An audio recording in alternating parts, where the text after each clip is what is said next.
Hello, Peter. Hey, President Trump. How you doing? I'm good. Thank you. Been pretty busy. Seems like it. Now it's Africa. First Europe, then the Middle East, now Africa. Great people with us.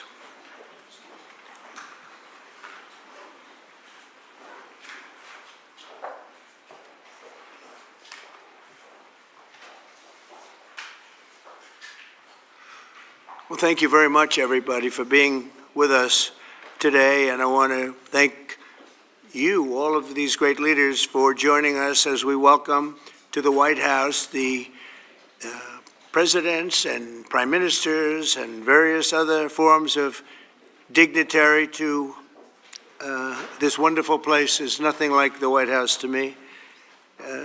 We're represented today, and your continent is represented by Gabon, Guinea-Bissau, Liberia, Mauritania, and Senegal, all very vibrant places with very valuable land, great minerals, great oil deposits, and wonderful people. Last month, the U.S.-Africa Business Summit had recorded an attendance record, actually, and generated $2.5 billion in new economic deals for the United States. On June 27th, the foreign ministers of the Democratic Republic of the Congo and Rwanda visited the White House to sign a historic peace agreement that we worked out. They've been fighting for 30 years.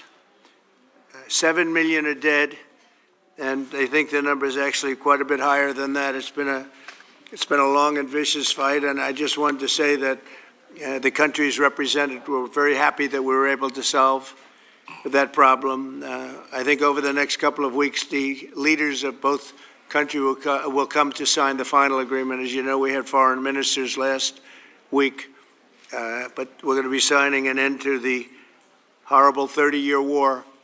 It's been going on for a long time. I've been reading about it, hearing about it, and it was a vicious war. It was a terrible war. I want to thank our outstanding senior advisor for Africa, Masad Boulos, for helping to mediate this breakthrough. He was very much involved in that settlement. Most people thought it couldn't be done. But there's still much more to be done, and we're going to be facilitating peace also in places like Sudan, where they have a lot of problems. Libya and others, we have there's a lot of anger on your continent. And we've been able to solve a lot of it. My administration is committed to strengthening our friendships in Africa through economic development efforts that benefit both the United States and our partners. And we're shifting from AID to trade. We had AID, or aid as we sometimes call it, right to trade. And trade seems to be a foundation that I've been able to settle a lot of these disputes, like as an example, India and Pakistan, Kosovo, Serbia. I said, you guys are going to fight, we're not going to trade. And we seem to be quite successful in doing that. To that end, we have closed the USAID group to eliminate waste, fraud, and abuse, which was tremendous waste, fraud, and abuse. And we're working tirelessly to forge new economic opportunities involving both the United States and many African nations. There's great economic potential in Africa, like few other places in many ways. In the long run, this will be far more effective and sustainable and beneficial than anything else that we can be doing together. I'm eager to work with each of you on your vital issues and also to discuss security. We've encouraged our staff at the White House to work along with these nations. There's such tremendous wealth there and potential there.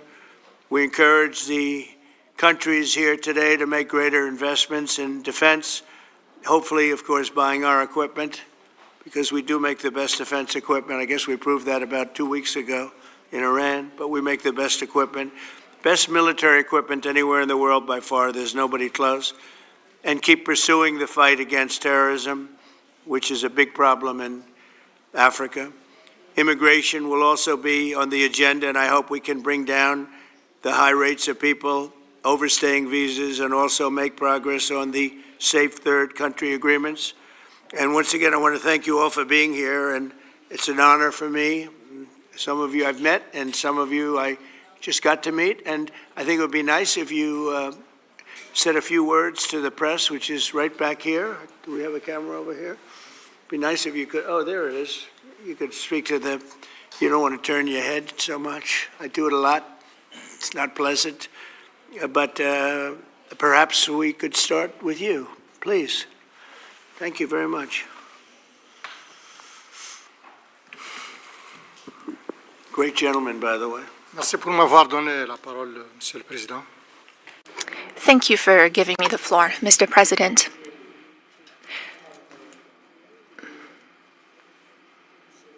First of all, I would like to thank you, Mr. President Trump, for inviting us to come here today.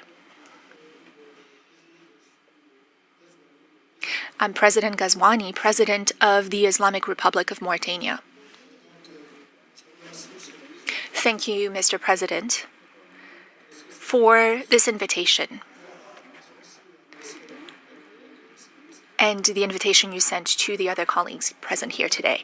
This is a very strong message from you, and we are receiving this message very well. This is a message of interest that you're sending to us, and it's a message that you're sending to the whole of Africa. All of this is generous on your part. We are receiving this, and we accept this message from you.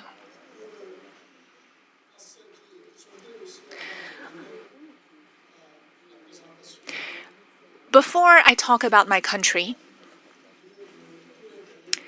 I would like to let you know that we are delighted to see President Trump's commitment to our continent. Mr. President, in the short time you've been back in office, the last few months, you came to the rescue for peace. You did it in Asia with Pakistan and India. The war sort of started, and if it had gone on, the consequences could have been a real disaster.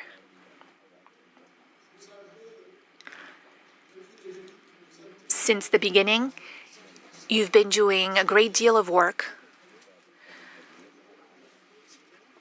on the war in Europe, that is the conflict between Russia and Ukraine.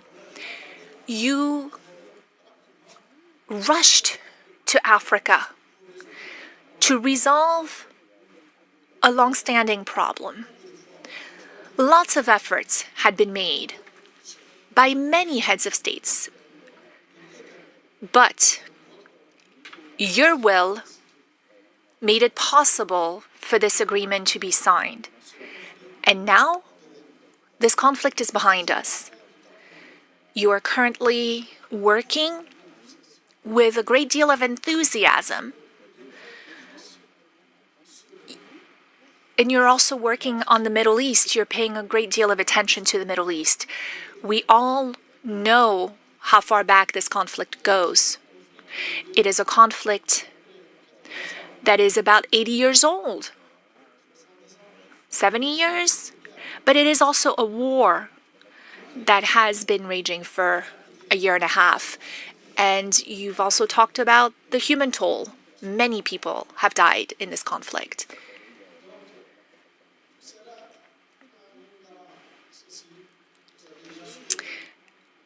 Of course, you also stopped the war between Iran and Israel. That could have been a real disaster for the region. It's a sensitive region to start with. Your work in favor of peace has been tremendous, and we are also very interested in supporting peace in the same way. When there's no peace, like you said earlier today, when there is no peace, a lot of other things are lacking. When there's no peace, it is difficult to have prosperity. It is difficult to have calm, to have a sense of quietness. It's hard to sleep. It's hard to go about your business every day.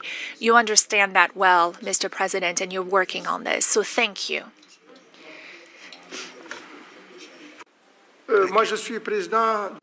I am the president of Mauritania.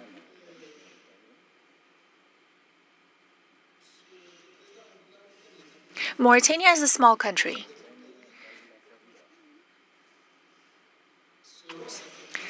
Depending on the criteria you apply.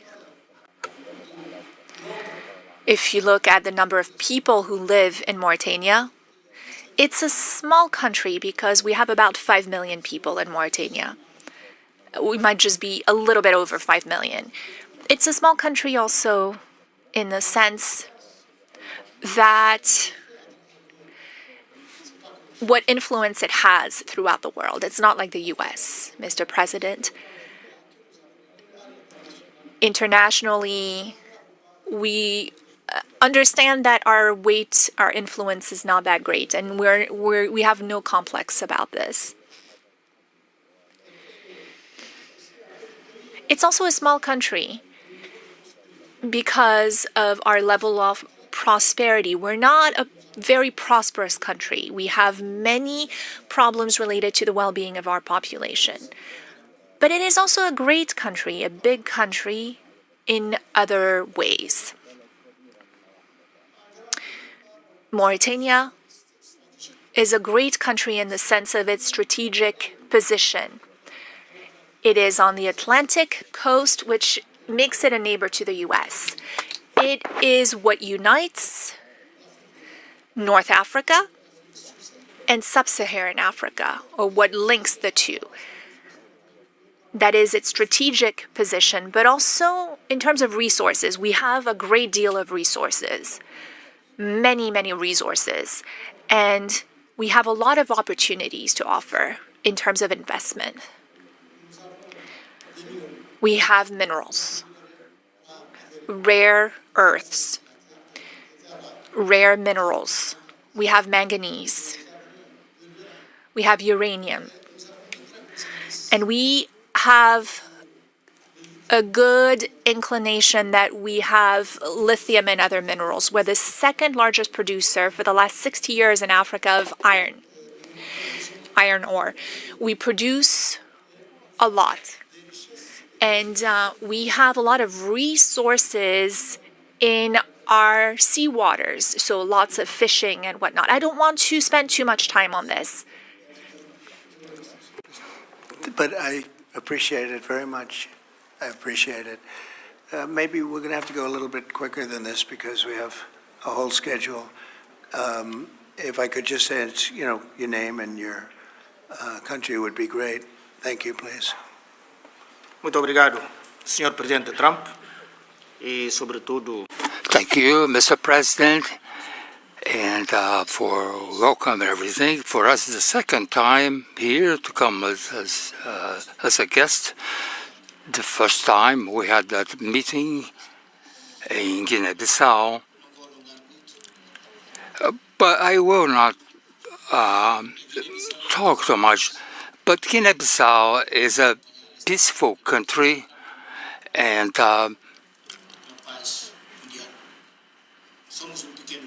we are a small country, but we are a great state. Not a great state like the United States, but we are a great country as well. And to end, we are following your dynamics and the war with Russia and Ukraine. And you can count on Guinea-Bissau. Thank you very much. Thank you very much. Please.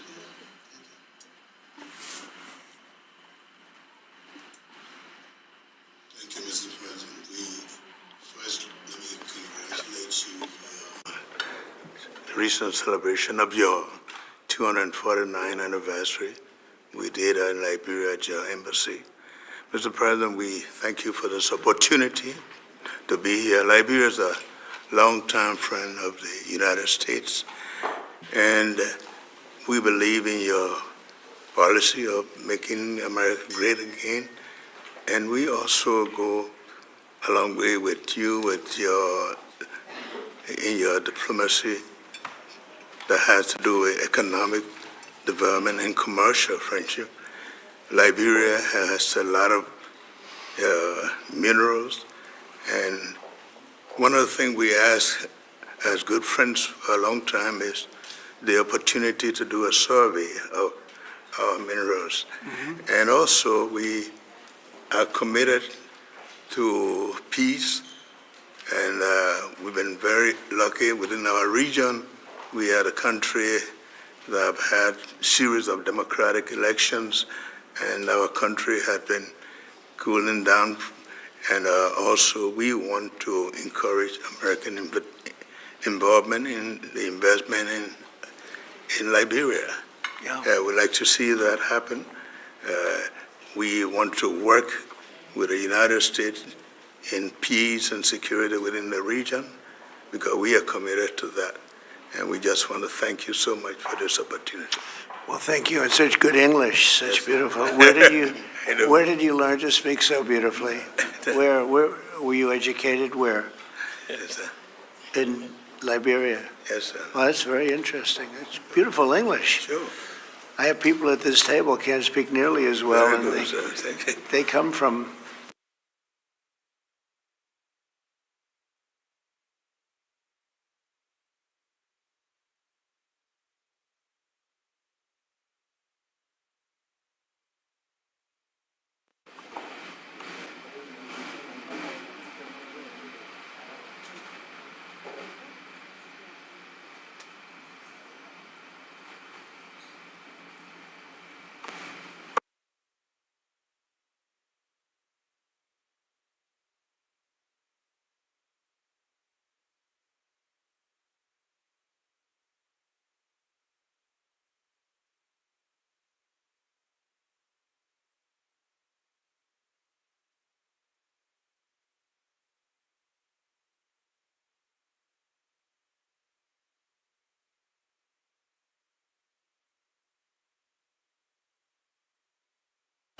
No microphone for the speaker. No interpretation. There's no microphone for the speaker.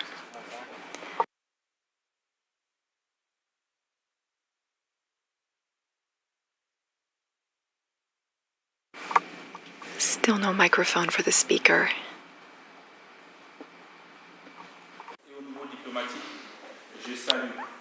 Could you turn that on? Yeah, just press that. There you go. Yes. I would like to commend you, Mr. President, for the success you had in reaching a peace agreement between Rwanda and the DRC. Africa is a vast continent that has many problems, and we truly count on you for your assistance in Sudan and in the Sahel, because no investment can be made when there is a war. For investment, you need peace.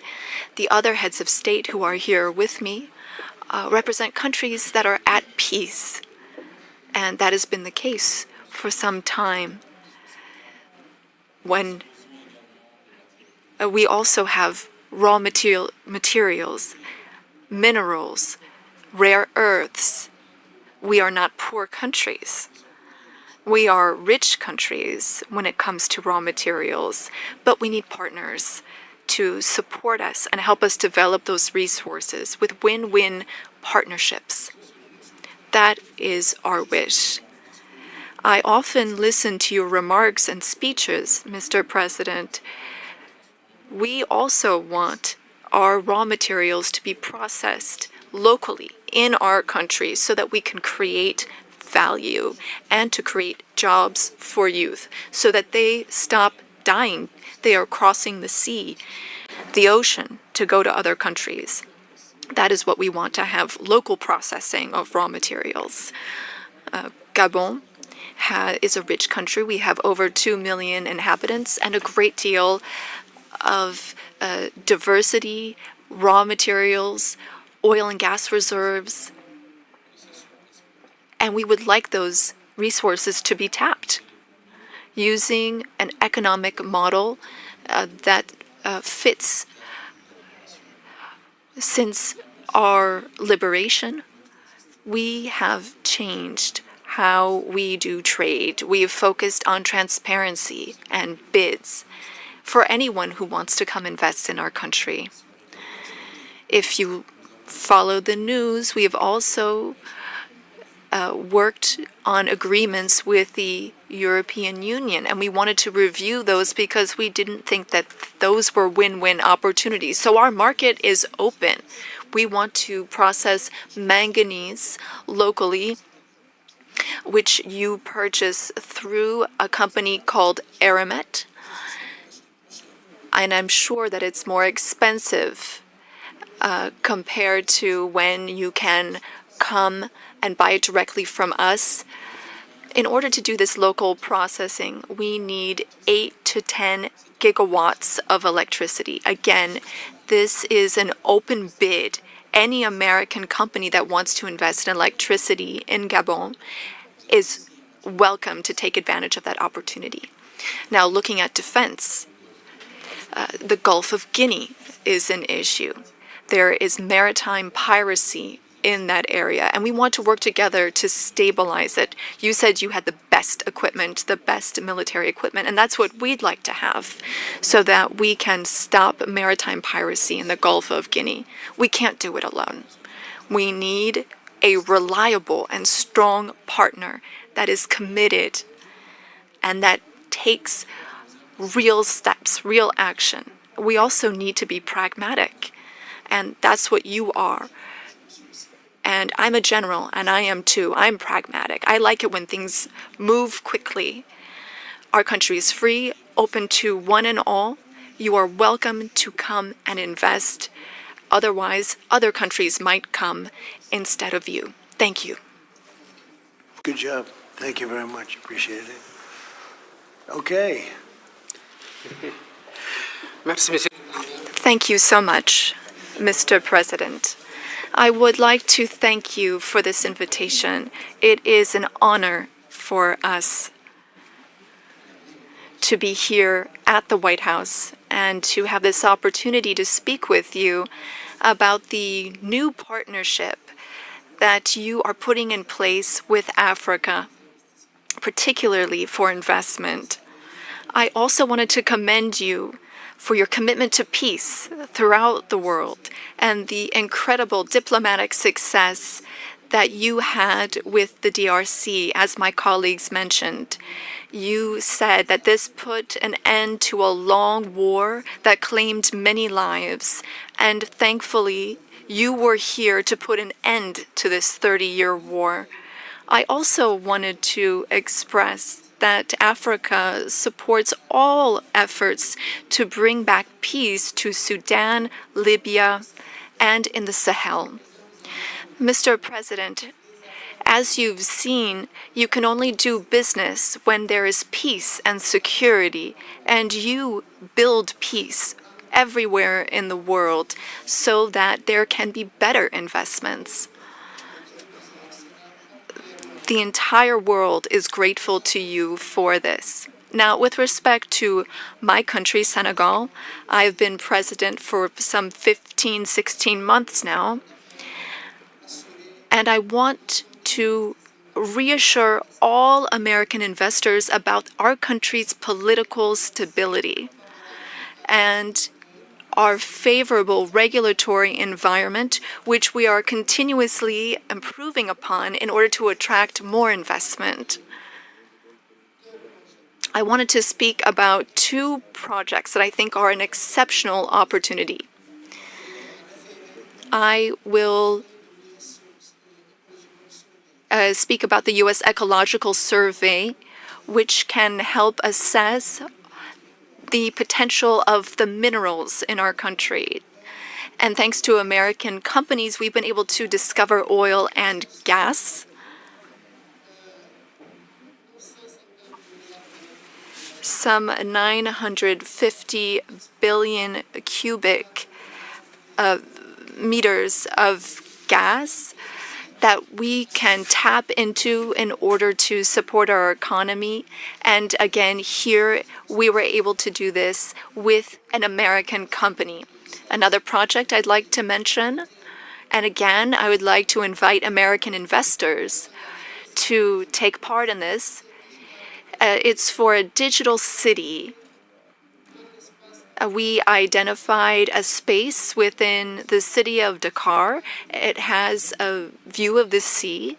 It's on some 40 hectares, and this is a great opportunity for American tech companies to come in and make Dakar a tech city open to Africa.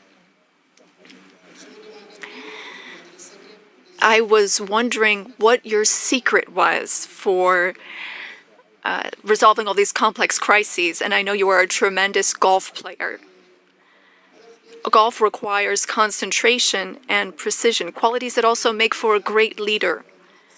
Senegal has exceptional opportunities to offer, including in the area of tourism. So perhaps an investment could be made in a golf course in Senegal. It would just be 6 hours by flight from New York, from Miami, from Europe, or from the Gulf, and that would be an opportunity for you to show off your skills on the golf course too. Thank you for your attention, sir. Nice. It's some way to show off my skills. It's a long trip to show off my skill, but that's really nice. And he's led a very interesting life. He looks like a very young person. He's a little older than he looks, but a fantastic job. He was treated very unfairly by his government, and he prevailed. And so congratulations on that. Really, congratulations. It was a great job. And you've all done a fantastic job, and so we'll be talking to you as we have the meal. Do you want to ask any questions, please? Where's my reporter from Africa? There you are. How are you? She's very famous in Africa, see?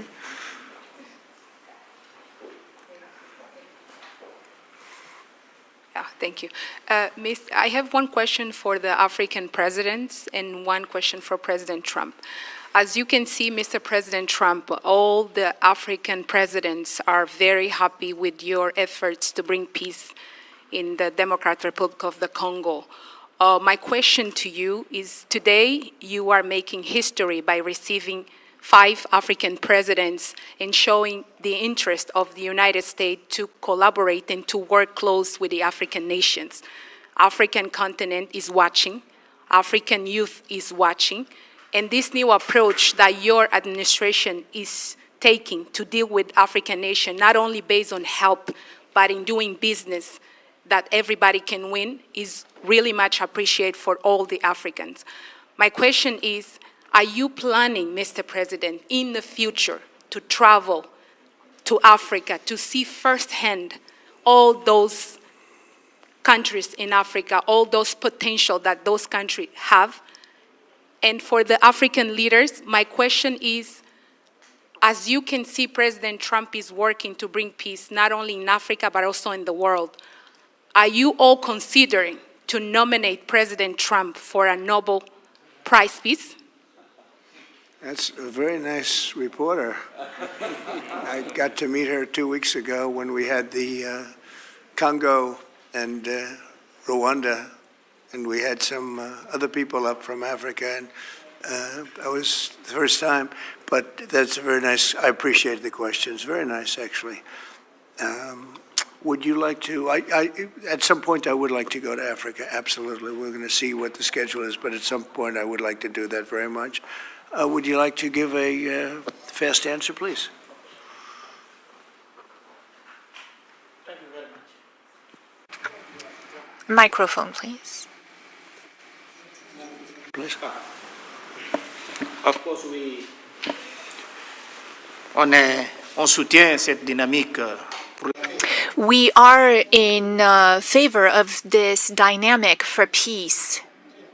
We are very committed on peace. I am the first head of state who went to Russia and who went to Ukraine, both since the start of the war. I held the presidency of ECOWAS, and I went to see Mr. Putin. We spoke for 4 hours, and then I went to Ukraine. I spent 12 hours on a train to speak to President Zelensky. But now the weight of President Trump is something else altogether. We are with you. We are behind you to see what we can do to help bring peace back. No one wins when there's war. So you have our support so that we can bring peace back. Thank you. Thank you very much. Appreciate it. Go ahead, please. Thank you, Mr. President Trump. Thank you for your questions. A Nobel Peace Prize, while I don't see any problem with it, I think that President Trump deserves it for all the efforts that he's worked on. And he brought peace back in the SIAC region. That is my region, the region where DRC and Rwanda signed a deal. And so he is now bringing peace back into a region where that was never possible. So I believe that he does deserve a Nobel Peace Prize. That is my opinion on this. Well, thank you very much. Very nice. Thank you. I didn't know I'd be treated this nicely. This is great. We could do this all day long. Thank you very much. Please, go ahead. Mr. President, I believe that we have to continue to support America in the strength to be able to bring about peace in the world. America is a melting point and also a country that we all look forward to. And I want to encourage you, because without peace, we cannot have a world to live in. And we stand with you on that. That's right. Thank you. Well said. Please. Thank you, Mr. President, and thank you for your question. Very important question indeed. Forgive me for saying this, but unfortunately, I don't really understand. I don't know how things work when it comes to Nobel Prizes, but I can guarantee you that Mauritania would never be opposed to President Trump receiving a Nobel Peace Prize, because he's already working very hard in favor of peace throughout the world, with no distinction, no regard to what continent it's on, and he's working on areas where there are tensions everywhere, and he's committed towards peace, and our world needs more peace. Thank you. Very much. Thank you. Thank you very much. The jury will decide. It's not a matter of voting amongst our countries, but what is for sure is that the results and the work has been done in such a short amount of time show that you would be a good recipient. And I'm sure that the jury sees that, and the rest of the world sees it as well and understands it. When the time comes, I think everyone will see that it is a deserved prize. Congratulations on what you've done so far. If we took a poll, I think you would be very far ahead in those polls. It's very nice. All of you, thank you very much. I appreciate it. Peter? Thank you, President Trump. James Comey and John Brennan, now under criminal investigation related to the Trump-Russia probe. Do you want to see these two guys behind bars? Well, I know nothing about it other than what I read today, but I will tell you, I think they're very dishonest people. I think they're crooked as hell, and maybe they have to pay a price for that. I believe they are truly bad people and dishonest people, so whatever happens, happens. And now, a few weeks after the strikes that you ordered on the nuclear facilities in Iran, there is an Iranian official who says you, President Trump, have done something that he can no longer sunbathe in Mar-a-Lago. As you lie there with your stomach to the sun, a small drone might hit you in the navel. It's very simple. Do you think that's a real threat? And when is the last time you went sunbathing anyway? It's been a long time. It's been a long time. I don't know. Maybe I was around 7 or so. I'm not too big into it. Yeah, I guess it's a threat. I'm not sure it's a threat, actually, but perhaps it is. And on one other subject, two Democratic senators now, Cory Booker and Alex Padilla, have a new bill out. They want to require CBP and ICE officers to have legible IDs, and they don't want CBP or ICE officers covering their faces. Would you ever sign that? Well, they wouldn't be saying that if they didn't hate our country, and they obviously do. I'm surprised that they would do it, knowing a little bit about them. I don't know them well, but these officers are doing a tremendous job. They're great patriots.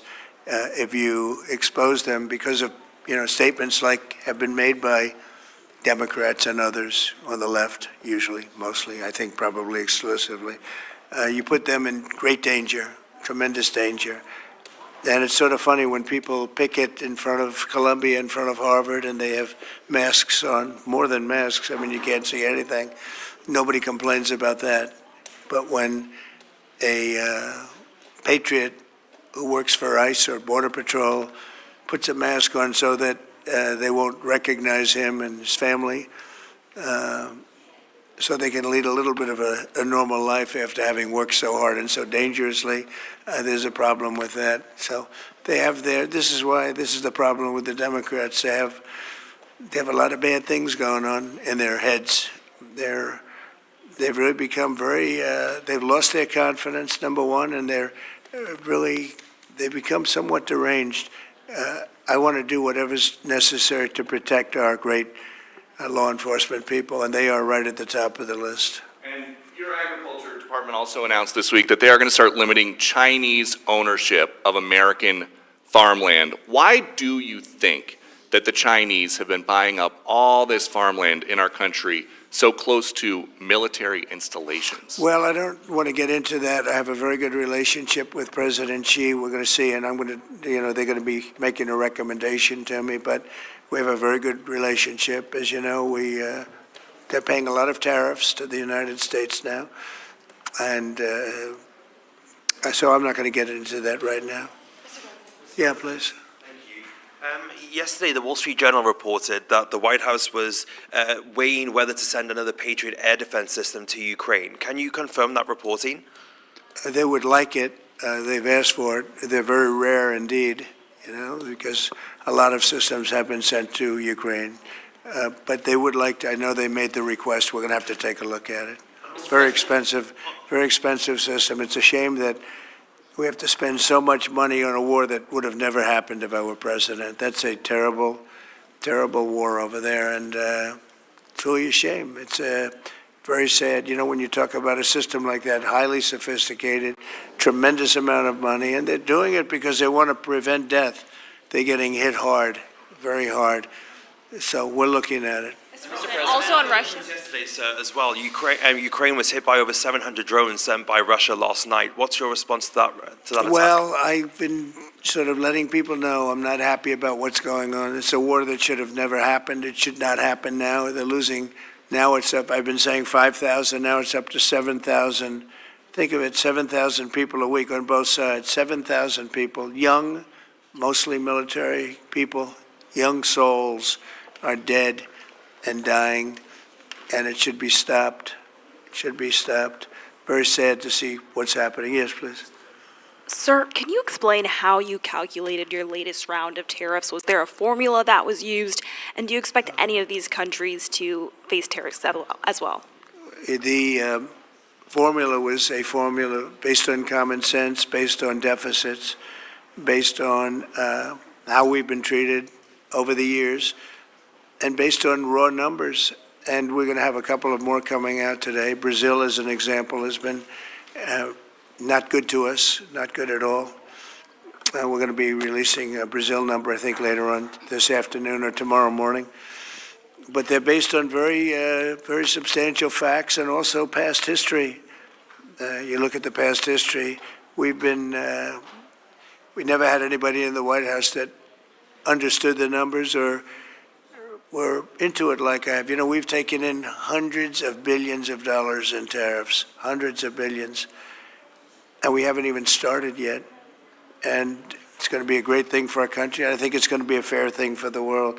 And we really haven't had too many complaints because I'm keeping them at a very low number, very conservative, as you would say, number. And we haven't had, I'm sure they will be complaining at certain points, but we haven't had complaints. We've been treated very unfairly by both friend and foe. And friend has treated us very badly. It's not even believable that for so many years, you know, I was using tariffs in my first administration. We had the most successful financially administration that there's ever been. This is going to be much better.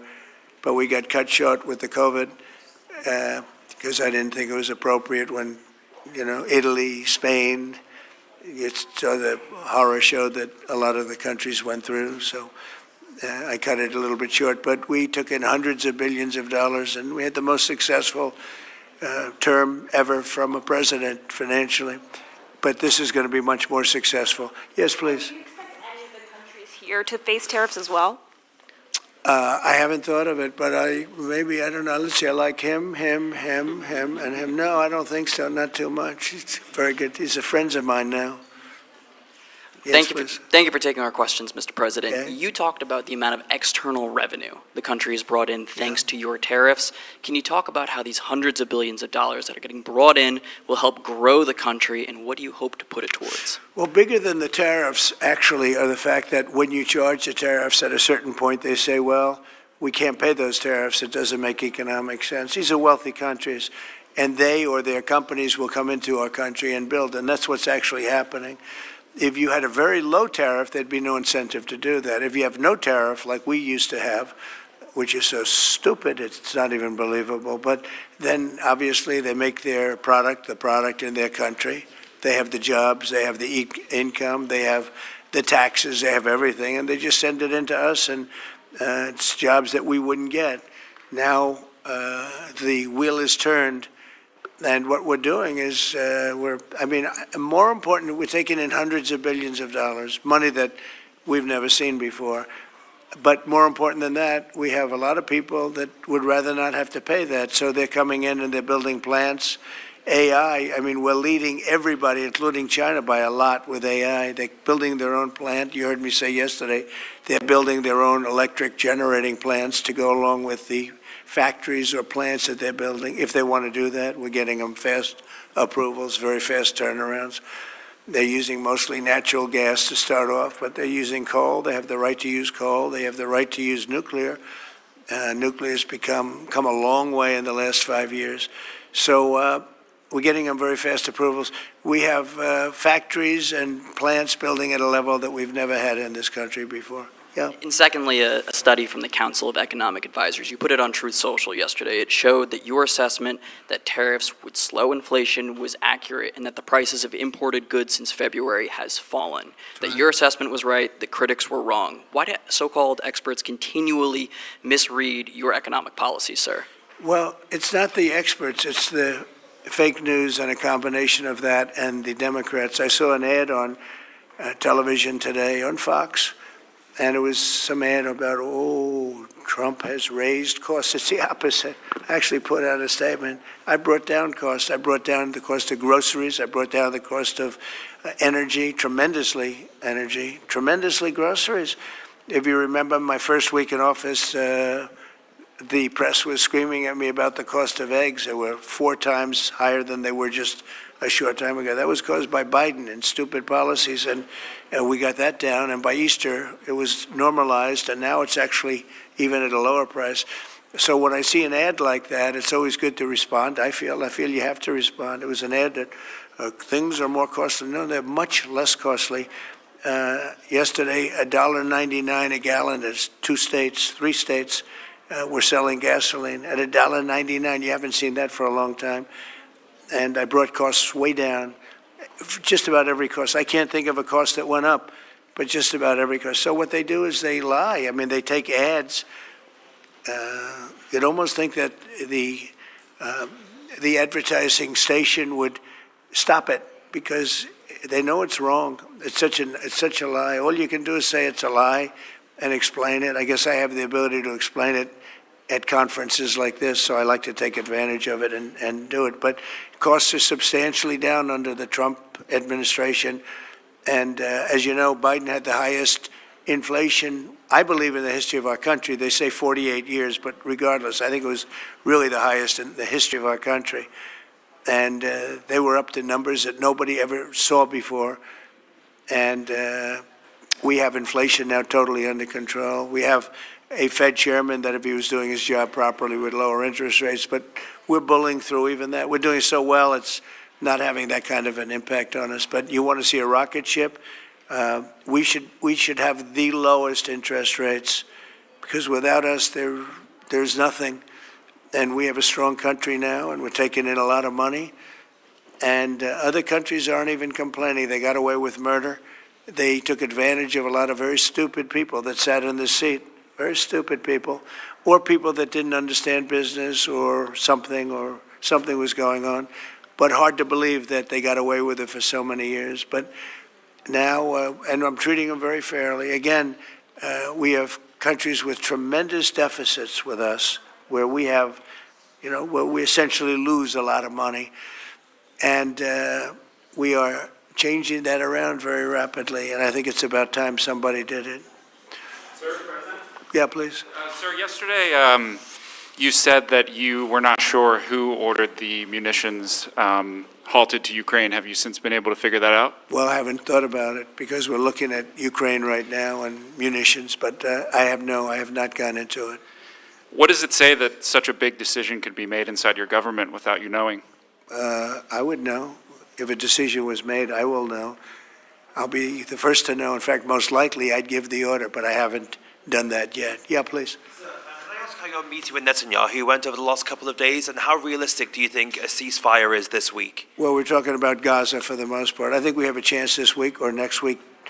Not definitely. There's nothing definite about war and Gaza and all of the other places that we all deal with so much, but there's a very good chance that we'll have a settlement, an agreement of some kind this week, and maybe next week if not. On Africa as well, sir, the African Growth and Opportunity Act, which has been central to many sub-Saharan countries having access to the US market, that's due to expire in September. Are you hoping to extend that beyond it? Well, we'll take a look at that. Yes, please. Thank you. That's up to Congress to take a first crack at. We know that program's been in place for about 20 years, and at the end result of that, we see a lot of other countries operating in Africa. We still see a lot of tariff and non-tariff barriers in Africa. So I think any discussion about that act would also have to think about how we address those kinds of barriers. Yeah, Peter. President Trump, in Alvarado, Texas, a few days ago, 10 people wearing all black allegedly set off fireworks outside an ICE office to lure the officers out so they could ambush them, shoot at them. They had guns and vests and two-way radios. Do you think that this was an isolated incident, or do you think there's a national threat of a left-wing militia that is targeting ICE and CBP? Well, I think you have some very stupid people in the left who have some money that are making it available to these people, because you look at the guns they had, they were brand new. You look at even the clothing they were wearing, it looked like it just came out of some military shop. So you have some very stupid people that, if anything ever happened, they'd be the first to go. They don't understand that. They'd be the first to go. They'd be the first ones hit. But there is money being put behind people. When you look at the weapons they have, the newness of the weapons, rifles that just came out and they have the latest model. So there's something going on, and we'll get to the bottom of it. And what do you think the penalty should be for these people who are, if they are found guilty, for people Very who stiff. shoot at ICE officers? Very, very stiff. Very stiff. A long time in jail, a long time. And one got hit yesterday in the neck, and he fortunately is going to be okay, but he got hit yesterday in the neck. No good. And what would you think if I read you a quote from a lawmaker who says about ICE to abolish it, to treat them as criminals or anything that is inappropriate and outrageous. And I told you that that was Democrat John Fetterman. Well, it's, by the way, I assume when you read that, because you paused in the middle, you're going to have to read that again without the pause. Could you read that again, please? To abolish it, to treat them as criminals or anything that's inappropriate and outrageous. So he's saying that to treat the people that did the shooting is... Oh, okay, good. Because the way you read it, it really was the opposite. But that's okay. That's all right. I think that's what he meant. No, the new John Fetterman is exactly what you said. He's right. He's right. And we have to protect our police officers, and we will. And we have been... if you saw the stats released by the FBI the other day, the murder rate's way down, the lowest it's been in a long time, and that took place over the last 6 months. For the last 6 months, murder, it's a hell of a subject to have to talk about, but murder is way down at almost getting to be modern-day records. So that's despite the fact that we have a lot of people that came into the country that shouldn't be here. Mr. President? Yes, please. So two questions, one on tariffs, the other on the IRS. Yeah. On tariffs, China is reportedly softening their impact on U.S. tariffs in Africa, announcing last month that they would halt charges on imports for nearly all of its African partners. Good. Does this move by China influence your thinking, your approach to tariffs on the continent? Well, we treat Africa great in many different ways, including with tariffs. But, parts of Africa charge us tremendous tariffs, as you know. And they're going to be dropping those tariffs. They've already informed me they're going to be dropping those tariffs. But we treat Africa far better than China or anybody else, anyplace else. Yeah. And on the IRS says that churches can now endorse political candidates.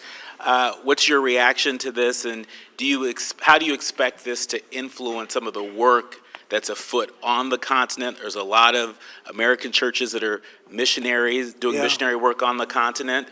Do you support that?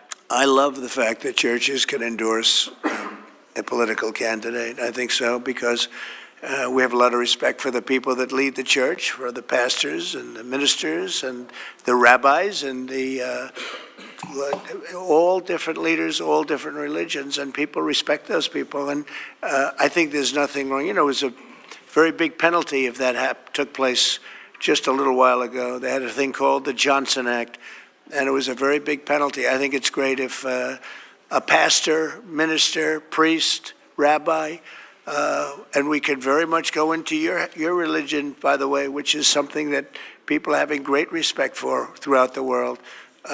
If somebody of faith wants to endorse, I think it's something that I'd like to hear, and I can guarantee you, the people that they're with every Saturday or Sunday, or whenever it is they're with, they want to hear from these people, and it was a very severe penalty.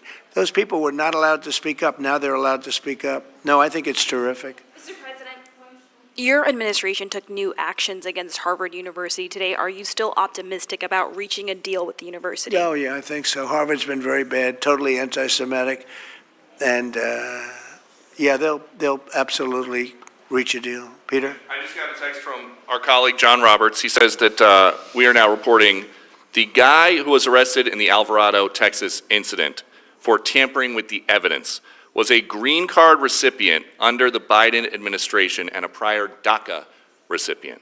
What do you think of that? It's very sad. It's very bad. A lot of them are here. We came in 21 million, I think it's higher than that, by the way, but they say 21 million people came in. Many of them are criminals. Many of them are murderers. 11,888 is what they say are murderers. And they came in through open border policies, no checking, no vetting, no nothing. And we have a lot of that. And despite that, we have crime down, which is pretty amazing. And this is a And long say hello meeting, to so John. Say hello to John Roberts. I will. I'm sure he's watching this right now. A lot of news has broken since we've been in here. Axios says a secret White House meeting between Steve Witkoff, Ron Dermer, and a Qatari envoy on Tuesday led to significant progress in the negotiations over the Gaza hostage and ceasefire deal. What can you tell us about this It's secret very possible. meeting? I will tell you, we're getting very close to a deal. I don't know if it's secret or not secret, but it doesn't matter to me. Secret's fine if it gets us to where we want to be. We want to have a ceasefire. We want to have peace. We want to get the hostages back. And I think we're close to doing it. Okay? Thank you all very much. Thank you very much.